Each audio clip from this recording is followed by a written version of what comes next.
জাবালে নূর পবিত্র কাবা শরীফ থেকে মাত্র 2 মাইল দূরে অবস্থিত। এর নাম হেরা গুহা হলেও বিশ্বব্যাপী জাবালে নূর বা জাবালে হেরা নামেই বেশি পরিচিত।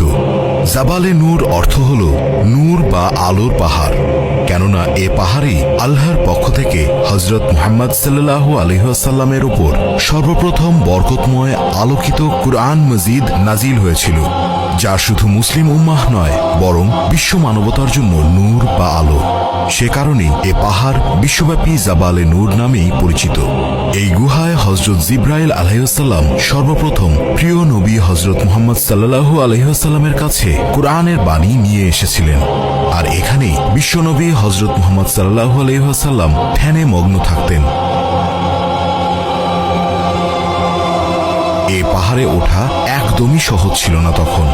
এর উচ্চতা প্রায় 1000 ফুট এবং মুহাম্মদ সাল্লাল্লাহু আলাইহি ওয়াসাল্লাম ধ্যান মগ্ন থাকার জায়গাটি